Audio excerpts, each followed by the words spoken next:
बेटे के लिए उसकी माँ का प्यार, माँ ने किया बेटे को माफ़। रात के 2 बज रहे थे, फ़ोन की रिंग बजती है। 26 साल का आनंद नींद से जाग बड़ा खुश होकर फ़ोन को रिसीव करता है। खुश इसलिए होता है क्योंकि उसकी नई गर्लफ्रेंड बिना टाइम देखे कभी भी उसको फ़ोन कर देती है। फ़ोन की दूसरी तरफ से आवाज़ आती है, जन्मदिन मुबारक हो बेटा। आज मेरा बेटा पूरे 26 साल का हो गया है। मैं बहुत खुश हूँ। माँ की आवाज़ सुनते ही आनंद के चेहरे के एक्सप्रेशन बदल जाते हैं। वो गुस्से में बोलता है, माँ तुझे समझ नहीं आता क्या? इतनी सी बात के लिए मेरी नींद खराब कर दी। यह बात तो तू मुझे सुबह भी बोल सकती थी। इतना कहकर वह फ़ोन काट देता है। थोड़ी देर बाद फिर से फ़ोन की रिंग बजती है। आनंद फिर से फ़ोन उठाता है और इस बार फ़ोन पर पापा होते हैं। आनंद इस बार आराम से बात करता है। थैंक यू पापा, आपने मुझे बर्थडे विश करने के लिए फ़ोन किया, वो भी इतनी रात को। पापा कहते हैं, नहीं बेटा, मैंने तुम्हें मुबारकबाद देने के लिए नहीं बल्कि ये बताने के लिए फ़ोन किया है कि तुम्हारी माँ बिल्कुल पागल है।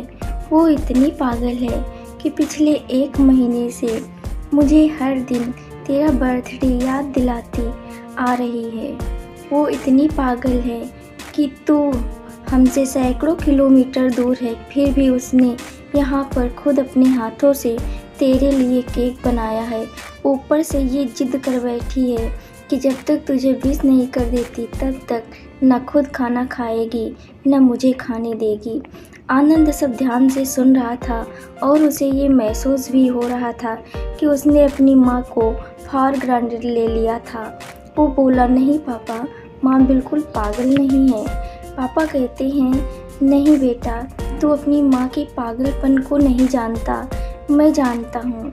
वह तो 26 साल पहले ही पागल हो गई थी जब डॉक्टर ने उसे कहा था कि हम बच्चे को बचा सकते हैं या आपको। उसने बिना 1 सेकेंड भी सोचे बच्चे को बचाने का फैसला ले लिया और मुझे भी कसम देकर उस फॉर्म पर साइन करने के लिए मना लिया था जिस पर लिखा था उसकी ज़िंदगी इस ऑपरेशन से खतरे में और अगर उसे कुछ होता है तो उसके जिम्मेदार डॉक्टर नहीं होंगे। अब तू ही बता, बिना तुझे देखे जो औरत तेरे लिए मरने को तैयार हो जाए उसे हम पागल नहीं कहेंगे तो क्या कहेंगे? इतना कहकर पापा ने भी फ़ोन रख दिया। आनंद ने भी यह महसूस किया कि वह जो कर रहा था वो भूल नहीं, गुनाह था।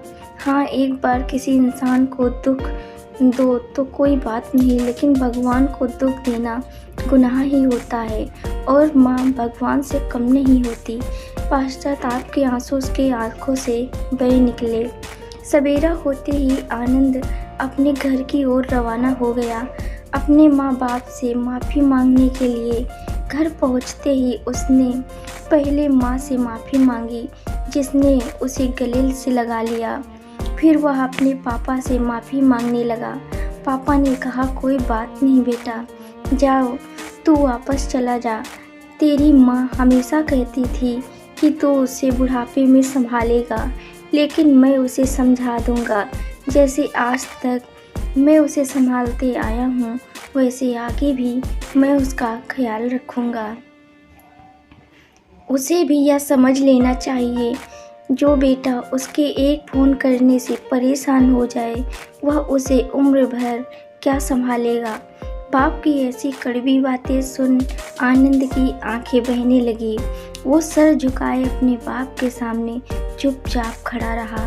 अपने बेटे को परेशान देख माँ आगे आती है और पापा को कहती है, जाने दीजिए, माफ़ कर दीजिए, हमारा ही बेटा है। माँ की ममता का मोल न कोई लगा पाया था न कोई लगा पाएगा। 9 महीने प्रसव की पीड़ा सहन करके हमें नई जिंदगी नई दुनिया में लाने वाली माँ ही हमारी हर गलती को माफ़ कर सकती है।